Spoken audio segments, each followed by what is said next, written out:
امام مالک رحمۃ اللہ علیہ امام دارالہجرہ ہیں، ان کے پاس لوگ مسئلہ پوچھنے آتے تھے، بہت بڑے عالم تھے، فقیہ تھے، محدث تھے، تو وہ پوچھواتے کہ بھئی کیا بات کرنی ہے، حدیث سے متعلق بات ہے یا ویسے ہی کوئی جنرل فقہی بات پوچھنی ہے؟ تو جواب آتا جی ویسے ہی فقہ کا کوئی مسئلہ پوچھنا ہے تو آپ ویسے ہی بتا دیتے ہیں، کوئی اس کے لیے زیادہ اہتمام نہ کرتے، تشریف لاتے بتا دیتے۔ لیکن معلوم ہونے پہ یہ پتہ لگتا کہ آنے والا اور حضور پاک صلی اللہ علیہ وسلم کا مبارک فرمان حدیث سننا چاہتا ہے، تو پھر آپ کیا کرتے؟ اس کو تو بٹھاتے، اس کے بعد آپ غسل کرتے، صاف ستھرے کپڑے پہنتے، کپڑوں کو خوشبو لگاتے اور جبہ پہنتے، عمامہ پہنتے، اور پھر اس کے بعد بیٹھ کر ایک مناسب جگہ پہ بیٹھ کر رسول اللہ صلی اللہ علیہ وسلم کی بات بیان کیا کرتے تھے۔ یہ ادب تھا۔ سعید ابن مسیب رحمۃ اللہ علیہ وفات سے بالکل آخری بیماری کا زمانہ ہے، وقت ہے، لیٹے ہوئے تھے، طبیعت بہت نقاہت تھی۔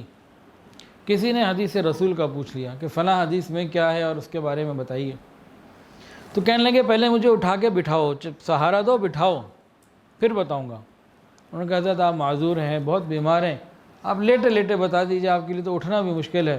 کہا نہیں یہ نہیں ہو سکتا، بھلے میری طبیعت اور خراب ہو جائے، کچھ بھی ہو جائے، حضور صلی اللہ علیہ وسلم کی بات کرنی ہے، حدیث سنانی ہے تو وہ میں بیٹھ کے سناؤں گا، لیٹے لیٹے سنانا میرے لیے بے ادبی کی مانند ہے۔ پھر کئی لوگوں نے ان کو اٹھا کے ہلایا، اٹھایا، بٹھایا، جب وہ بیٹھ گئے تب انہوں نے نبی علیہ السلام کے بارے حدیث تلاوت فرمائی، لوگوں کو بات سنائی، اس کے بعد دوبارہ لیٹ گئے۔ جیسے ہی لیٹے ہیں تو تھوڑی دیر کے بعد کلمہ پڑھا، لا الہ الا اللہ، اور اللہ کی طرف روانہ ہو گئے۔ تو آخری وقت میں بھی اتنا، بیماری کے اندر بھی اتنا اہتمام ہم تو جوانی میں نہیں کرتے۔ حضرت عبداللہ ابن مبارک رحمۃ اللہ علیہ یہ بھی حدیث رسول کا بڑا احترام کیا کرتے تھے۔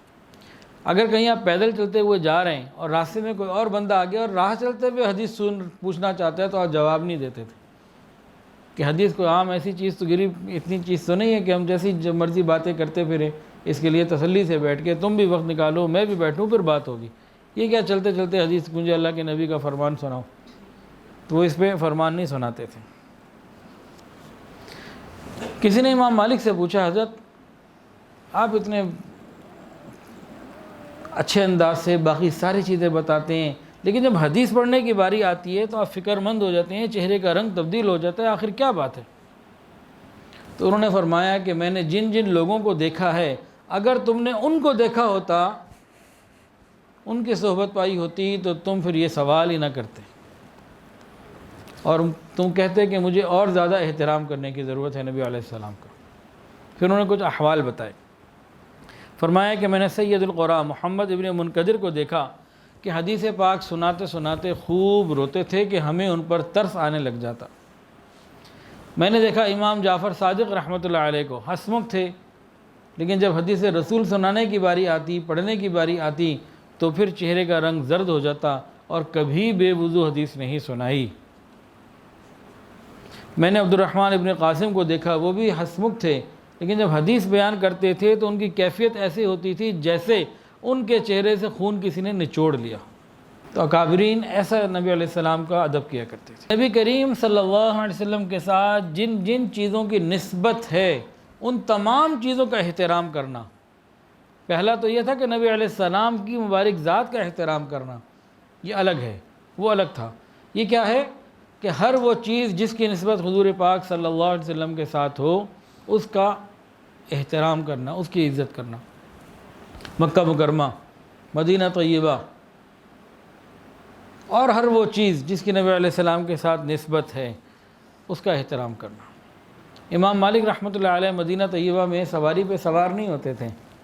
کسی نے پوچھا آپ سوار کیوں نہیں ہو جاتے، آپ کے پاس وسائل تو ہیں؟ تو فرمایا مجھے زیب نہیں دیتا جس مٹی پر میرے آقا کے مبارک قدم لگے ہوں، مجھے زیب نہیں دیتا کہ جس مٹی کے اوپر میرے آقا کے مبارک قدم لگے ہوں وہاں میں اپنی سواری کے جانور کے پاؤں سے اس جگہ کو رون دوں، اتنا خیال کیا کرتے تھے۔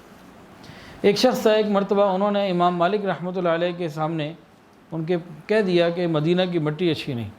انہیں بڑا غصہ آیا، امام مالک نے فتویٰ دیا 30 درے لگاؤ اس کو، کہتے ہیں مدینہ کی مٹی اچھی نہیں ہے، اس پہ ناراض ہوئے۔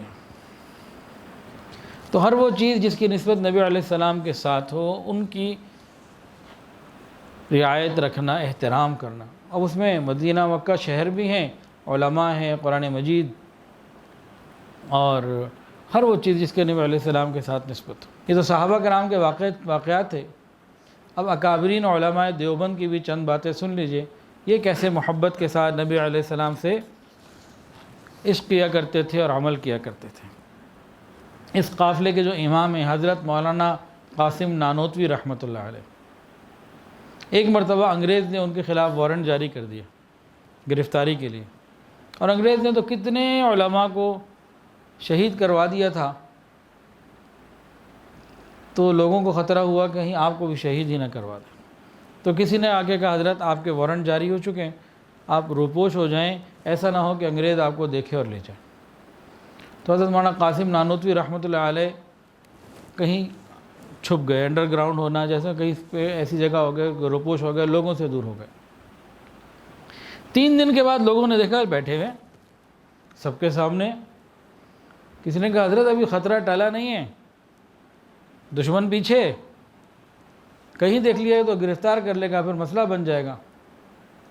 تو حضرت مولانا قاسم نانوتوی رحمۃ اللہ نے فرمایا کہ میں نے اپنے آقا نامدار حضرت محمد مصطفیٰ احمد مجتبیٰ سرکار دو عالم صلی اللہ علیہ وسلم کی زندگی پر غور کیا تو مجھے 3 دن اور 3 رات غار ثور کے نظر آئے تھے جہاں آپ چھپے تھے۔ تو میں تو سنت پوری کرنے کے لیے گیا تھا، 3 دن 3 راتیں میری پوری ہو گئی، اب انگریز آ کے مجھے اٹھائے یا مارے، جو بھی کرے، میں نے تو سنت پوری کرنی تھی، وہ ہو گئی۔ دشمن کے خوف سے 3 دن چھپنا تھا نا غار ثور میں، اعتکاف 3 دن کرنا تو نہیں تھا، جیسے 3 دن کے لیے ویسے خود ہی کو چھپ جائے تو وہ اور بات ہے، وہ میرا پورا ہو گیا، اب جو ہو سو ہو۔ اسی قافلے کے ایک اور بزرگ تھے حضرت مولانا رشید احمد گنگوہی رحمۃ اللہ علیہ، آخری عمر میں موتیا کی وجہ سے بینائی چلی گئی، تو رات کے وقت سرما لگا رہے ہیں، نابینا بھی ہیں، سرما بھی لگا رہے ہیں۔ کسی نے کہا حضرت سرما تو اس لیے لگایا جاتا ہے کہ آنکھ کی بینائی تیز ہو جائے، بصارت تیز ہو جائے، یہ آپ کیا کر رہے ہیں، یہ کیوں لگا رہے ہیں؟ انہوں نے فرمایا کہ بھئی تم جو ہے نا آنکھ کی بینائی کی تیزی کے لیے سرما لگاتے ہوگے، میں تو اتباع سنت میں لگاتا ہوں، اب آنکھ دیکھتی ہے یا نہیں دیکھتی، میں تو سلائیاں پھینک رہا ہوں محبت میں۔ عشق کی بات ہوا کرتی۔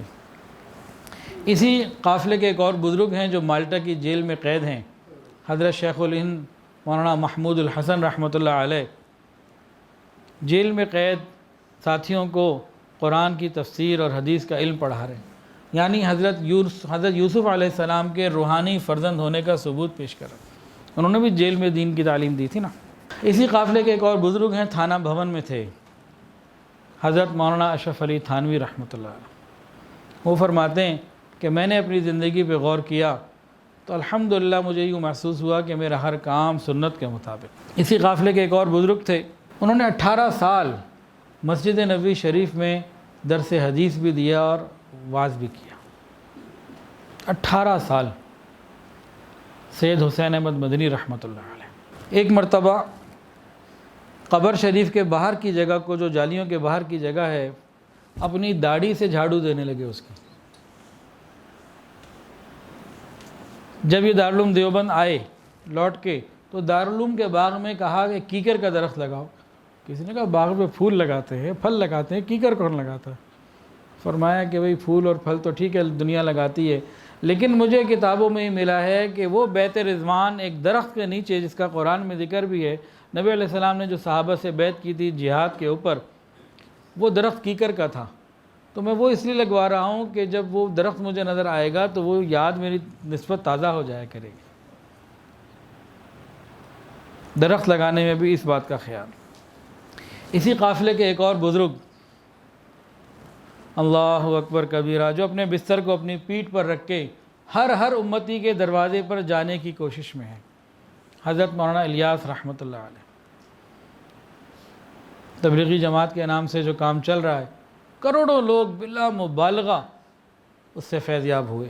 تو ہمارے اکابر جو تھے اتباع سنت کے ساتھ مالا مال تھے، اللہ ہمیں بھی اس کی توفیق عطا فرمائے۔ ویڈیو کے نیچے سبسکرائب کے بٹن پہ کلک کریں، بیل کے آئیکن پہ کلک کیجئے تاکہ ہر نئی ویڈیو کی نوٹیفیکیشن آپ کو مل جائے۔